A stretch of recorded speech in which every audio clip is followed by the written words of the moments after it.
Hello everyone, welcome to our YouTube channel Section Alliance. Today we are going to start our daily current affairs session in which we will cover important news from several newspapers, PIB and various government sources. So let's begin our session. Our first topic is Gamosa. हम जानेंगे गमोसा के बारे में. A scarf, a hybrid creation of an Assamese gamosa and a Bengali gamsa became central of controversy in Assam. जो scarf है आपका, जो कि एक हाइब्रिड क्रिएशन है असमीज गमसा का, और जो बंगाली गमसा है ये एक सब्जेक्ट बन गया कंट्रोवर्सी का असम के लिए. तो क्यों बना वो इम्पोर्टेंट नहीं है, बस न्यूज में आया था, इस कारण हम इसको डिस्कस कर रहे हैं. असमीज गमसा और गमूसा, बॉडी वाइप्स और टॉवेल, ये इंपॉर्टेंट है. It is generally a white rectangular piece of cloth with primarily a red border on two sides and red woven motifs on the other two sides. ये generally आपका white rectangular piece होता है cloth का, जिसमें primarily red border होता है दोनों तरफ और रेड वुवन मोटिव होता है अदर दोनों साइड पे. Although the cotton yarn is most common material for making or weaving gamosa, there are special occasion one made from patch silk. जो आपका कॉटन यार्न है, जो कि मोस्ट कॉमन मटेरियल है जिसका उपयोग होता है बनाने के लिए या वीव करने के लिए गमूसा को, लेकिन स्पेशल ओकेशन में जो पैच सिल्क है इसका भी उपयोग किया जाता है गमूसा बनाने के लिए. It is a symbol of culture and identity of Assam and has received GI tag in 2022. और ये एक सिंबल है कल्चर और आइडेंटिटी का असम का, और इसको जीआई टैग भी दिया गया है 2022 पे. नेक्स्ट टॉपिक हमारा fame shoot subsidy for electric vehicle eight only 52% of is target. तो फेम शूट सब्सिडी है इलेक्ट्रिक व्हीकल के लिए, ये सिर्फ आपका 52% ही हुआ है इसके टारगेट का. जानेंगे पीआईबी के न्यूज है. The parliamentary standing committee on heavy industry highlighted that phase 2 of the fame scheme to subsidize electric vehicle has achieved only 51.96% of its target. तो पार्लियामेंट्री स्टैंडिंग कमेटी है हैवी इंडस्ट्री के लिए, उन्होंने highlight किया है कि जो फेज 2 है आपका फेम स्कीम का, जो कि सब्सिडाइज कर रहा है इलेक्ट्रिक व्हीकल को, इसने अचीव किया है सिर्फ 51.96% ही अपना टारगेट का. In related news, the Committee on Estimate 2022-23 for the evaluation of electric vehicle policy under the Union Ministry of Heavy Industry suggested an extension of the FAME2 scheme. और इसी related news में जो committee है estimate के लिए 2022-23 का, जो evaluate कर रहा है इलेक्ट्रिक व्हीकल पॉलिसी को under union ministry of heavy industry के, उन्होंने सजेस्ट किया है कि एक्सटेंड किया जाए FAME2 स्कीम को. क्या इश्यू को हाईलाइट किया गया इस कमिटी के रिपोर्ट में? Massive dependence on oil import and internal combustion engine vehicle causes air pollution and green house gases. जो बहुत ज्यादा डिपेंडेंस है ऑयल इंपोर्ट के ऊपर और जो इंटरनल कंबशन इंजन है व्हीकल का, इसके कारण एयर पॉल्यूशन और ग्रीन हाउस गैसेस हो रहा है. Slow progress in both physical and financial target. जो प्रोग्रेस है दोनों ही फिजिकल और फाइनेंशियल टारगेट पे वो काफी धीमा है. Electric vehicle charging station are sanction only for a few state. जो इलेक्ट्रिक व्हीकल चार्जिंग स्टेशन है जिसको कि सैंक्शन किया गया है वो भी बहुत कम स्टेट के लिए है. क्या सजेशन दिया गया है? बूस्ट चार्जिंग इंफ्रास्ट्रक्चर को बूस्ट करने की आवश्यकता है. The scheme should be extended further with new target incentive and measure. ये जो स्कीम है इसको एक्सटेंड करना है नए टारगेट इंसेंटिव और मेजर्स के लिए.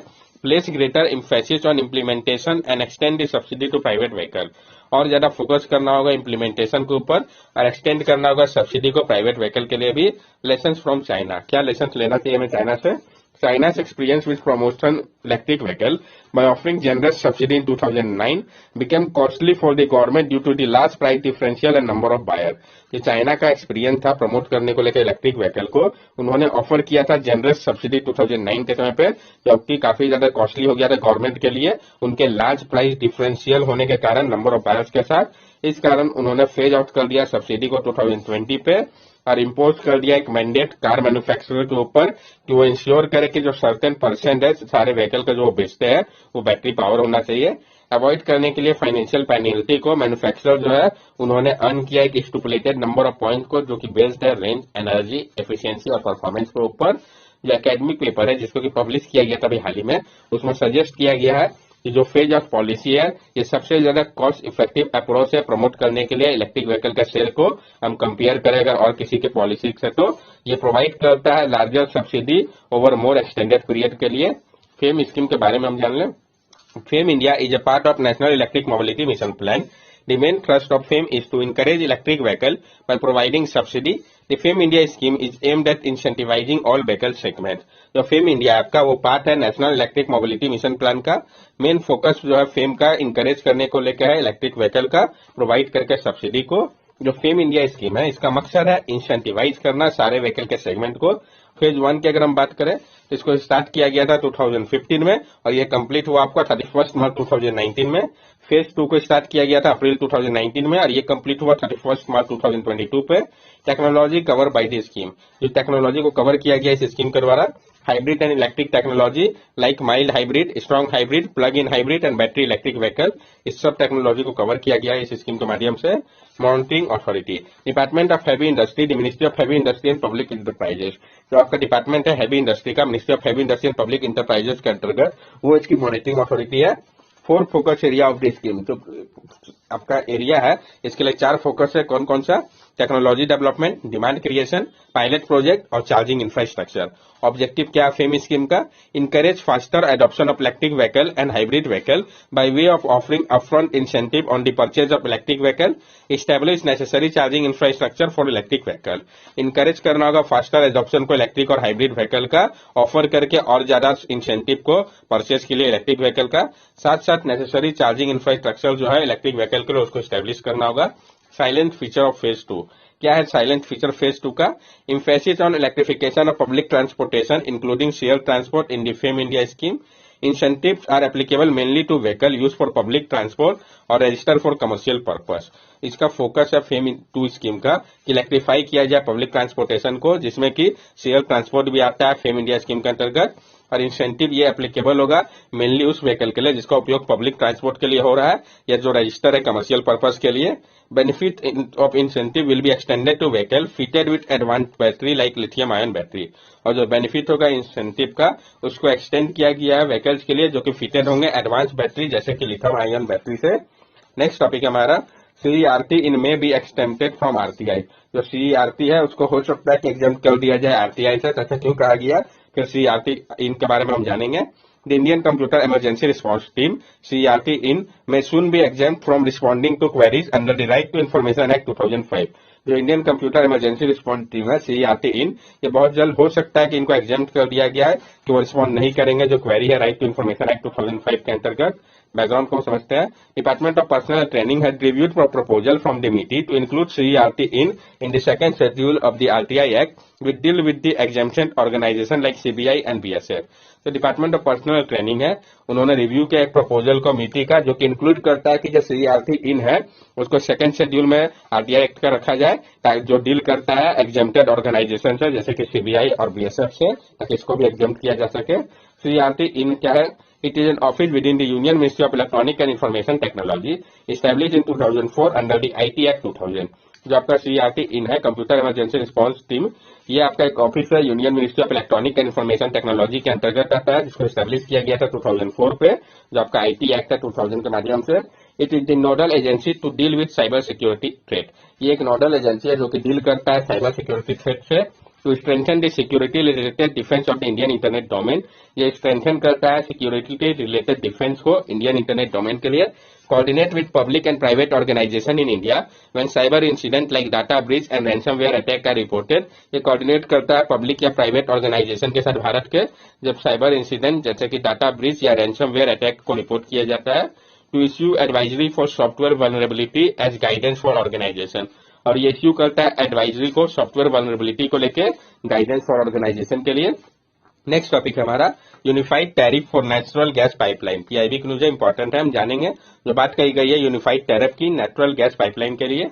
The Petroleum and Natural Gas Regulatory Board has implemented the unified tariff, a long-awaited reform in the natural gas sector। जो petroleum and natural gas regulatory board है उन्होंने इंप्लीमेंट किया है यूनिफाइड टैरिफ को, जो कि एक लॉन्ग अवेटेड रिफॉर्म था नेचुरल गैस के सेक्टर के लिए। ये यूनिफाइड टैरिफ होता क्या है? Unified tariff is a way to calculate the price of transporting natural gas across different pipelines in India. This helps to ensure that the cost of transporting gas is fair and consistent across the country। जो unified tariff है ये एक तरीका है calculate करने का price को जो ट्रांसपोर्ट किया जाता है नेचुरल गैस को अलग अलग डिफरेंट पाइपलाइन के माध्यम से भारत में। ये मदद करता है इंश्योर करने में कि जो कॉस्ट है ट्रांसपोर्ट करने का गैस को ये फेयर हो और कंसिस्टेंट हो पूरे कंट्री के लिए। Unified tariff PNGRB, the regulator, has notified a levelized unified tariff of rupees 73.93 per metric million British thermal unit and created 3 tariff zone for unified tariff।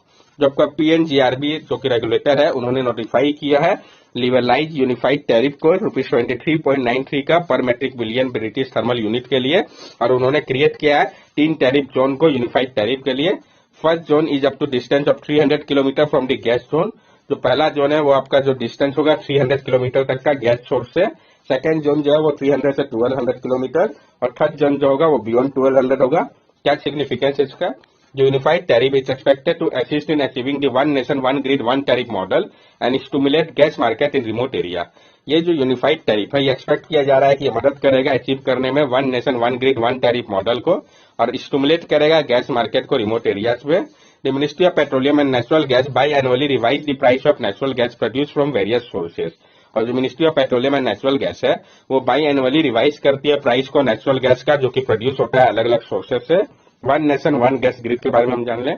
One nation one gas grid refer to the integration of the regional grid, thus establishing a national grid for providing energy produced by natural gas to various stakeholders। जो one nation one gas grid है ये refer कर रहा है कि integrate किया जाए regional grid को ताकि स्टैब्लिश किया जा सके एक नेशनल ग्रिड को जो प्रोवाइड करेगा एनर्जी को नेचुरल गैस के माध्यम से अलग अलग स्टेक होल्डर को। अभी प्रेजेंटली क्या है तो आपका 70,000 किलोमीटर का लॉन्ग नेचुरल गैस का पाइपलाइन नेटवर्क है, लेकिन जो एडिशनल ओवर 15,000 किलोमीटर पाइपलाइन जिसको कि कंप्लीट किया जा रहा है नेशनल गैस ग्रिड के अंतर्गत। Petroleum and natural gas regulatory board के बारे में भी हम जान लें। Petroleum and Natural Gas Regulatory Board (PNGRB) is a statutory body constituted under the Petroleum and Natural Gas Regulatory Board Act 2006। जो आपका petroleum and natural gas regulatory body है ये आपका एक स्टैट्यूटरी बॉडी है जिसको गठित किया गया था petroleum and natural gas regulatory board act 2006 के माध्यम से। Its primary function include regulation of refining, transportation, distribution, storage, marketing, supply and sale of petroleum product and natural gas। इसका जो मेन फंक्शन है वो इंक्लूड करता है रेगुलेशन को रिफाइनिंग के लिए, ट्रांसपोर्टेशन के लिए, distribution, storage, marketing, supply, sale of petroleum product और नेचुरल गैस का। नेक्स्ट टॉपिक हमारा first ever international day of zero waste. जो पहला आपका international day of zero waste observe किया गया हम इसके बारे में जानेंगे। तो जो आपका first ever international day of zero waste था इसको भी हाल ही में ऑब्जर्व किया गया था मार्च 3, 2023 पे, ताकि इंकरेज किया जा सके पीपल को कि वो प्रिवेंट करे और मिनिमाइज वेस्ट करे और प्रमोट करे सर्कुलर इकोनॉमी को और मदद करे अचीव करने में सस्टेनेबल डेवलपमेंट गोल के टारगेट 11 और 12 को। इसको स्टैब्लिश किया गया था united nation environment programme (UNEP) और united nation human settlement programme (UN habitat) के द्वारा। ऑब्जेक्टिव इसका क्या है? To raise awareness about zero waste initiative and their importance tackling the global waste crisis. इसका मकसद है कि रेज किया जाए अवेयरनेस को जीरो वेस्ट इनिशिएटिव को लेके और जो इंपॉर्टेंस है टैकल करने का ग्लोबल वेस्ट क्राइसिस को। The USA generate more waste than any other nation in the world with 4.5 pound 2 kg of municipal solid waste per person per day. In comparison, the average per capita waste in India is about 670 gram per day। जो US है वो generate करता है मोर waste किसी भी other nation के comparison में world के, जो कि 4.5 पाउंड है 2 kg म्यूनिसिपल सॉलिड वेस्ट का पर पर्सन पर डे के लिए, जबकि भारत जो है उसका 670 ग्राम ही है पर डे का। स्वच्छ उत्सव 2023, तो जो आपका स्वच्छ उत्सव है 2023 का इसके बारे में हम जान लें। पीआईबी का न्यूज है ये भी। The Ministry of Housing and Urban Affairs launched Swachh 2023 campaign to galvanize the participation of women to realize the goal of garbage-free city and help 1000 city become 3-star garbage-free city by October 2024 under Swachh Bharat Mission Urban। जो आपका ministry of housing and urban affair है उन्होंने launch किया है स्वच्छ उत्सव 2023 campaign को। किसने लॉन्च किया ये इंपॉर्टेंट है ताकि गैल्वेनाइज किया जा सके पार्टिसिपेशन को वुमेन का, ताकि वो रियलाइज कर सके जो गोल है गार्बेज फ्री सिटी का और मदद कर सके 1000 सिटी को बनने में 3-स्टार गार्बेज फ्री सिटी अक्टूबर 2024 तक स्वच्छ भारत मिशन अर्बन के अंतर्गत। स्टार रेटिंग को लॉन्च किया गया था 2018 में स्वच्छ भारत मिशन अर्बन 2.0 के अंतर्गत, जिसका मकसद था इंकरेज करना competitive mission mode spirit urban local bodies के बीच में। ओडीएफ प्लस विलेज जो है इंडिया में वो बढ़ के 7% थे 2022 में, वो बढ़ के 40% हो चुके हैं मार्च 2023 तक, यानी अच्छा खासा इंप्रूवमेंट देखा गया है। नेक्स्ट टॉपिक हमारा noble catalyst offer to make hydrogen more viable as a fuel. जब आपका नोबल कैटलिस्ट है वो ऑफर करता है कि वो हाइड्रोजन को और ज्यादा वायबल बना सकता है फ्यूल के तौर पे। तो जो आपका रिसर्चर है आईआईटी मंडी के, उन्होंने डेवलप किया एक नोबल कार्बन बेस्ड कैटलिस्ट को जो कि वाटर इलेक्ट्रोलिसिस को और ज्यादा एफिशिएंट बनाता है। वाटर इलेक्ट्रोलिसिस एक प्रोसेस है जिसमें चॉइस होता है प्रोड्यूस करने का ग्रीन हाइड्रोजन को, जो कि इसका काफी ज्यादा सिग्निफिकेंट बना देता है। वाटर इलेक्ट्रोलाइसिस में जो वाटर मॉलिक्यूल होता है उसको स्प्लिट किया जाता है हाइड्रोजन ऑक्सीजन में उपयोग करके इलेक्ट्रिसिटी का एक डिवाइस के अंदर जिसको कि इलेक्ट्रोलाइजर कहा जाता है। लेकिन ये जो प्रोसेस होता है वो कंज्यूम करता है बहुत सारा इलेक्ट्रिक एनर्जी को, नए फाइंडिंग क्या है, तो जो न्यू स्टडी है उसमें रिपोर्ट किया गया है कि जो पोरस कार्बन मटेरियल है जो कि कंटेन करते हैं नाइट्रोजन को, वो फंक्शन करते हैं दोनों ही एक कैटलिस्ट के तौर पे और साथ साथ एनोड के तौर पे इलेक्ट्रोलाइजर यूनिट पे। इस कारण ये सब्स्टिट्यूट कर सकते हैं मेटल बेस्ड कैटलिस्ट को। रिसर्चर ने प्रोड्यूस किया है इस मटेरियल को, जिसको उन्होंने कहा है लेजर कार्बन, एक्सपोज करके शीट ऑफ पॉलीमर को, जिसको कि पॉलीमाइट भी हम कह सकते हैं, लेजर बीम के साथ, जो कि कार्बोनाइज करता है एक्सपोज बिट को। इसके कारण जो है रिमाइंडर रिच नाइट्रोजन बचता है। क्या एडवांटेज है ये न्यू कैटलिस्ट का, तो जो लेसर कार्बन है वो काफी ज्यादा पावरफुल एफिशिएंट है, ये सस्ता है प्रोड्यूस करना इसको, और ये काफी सिंपलर है सिंथेसाइज करना इस टेक्निक को, और ये बैच मैन्युफैक्चर हो सकता है लेजर के मदद से। That's all for daily current affair session. अगर आपको हमारी वीडियो अच्छी लगी हो तो हमारे चैनल सब्सक्राइब करें, हमारे वीडियो को लाइक करें और ज्यादा से ज्यादा शेयर करें। These are our social media link. From here also you can stay connected with us and give us your valuable feedback. Thank you and have a nice day.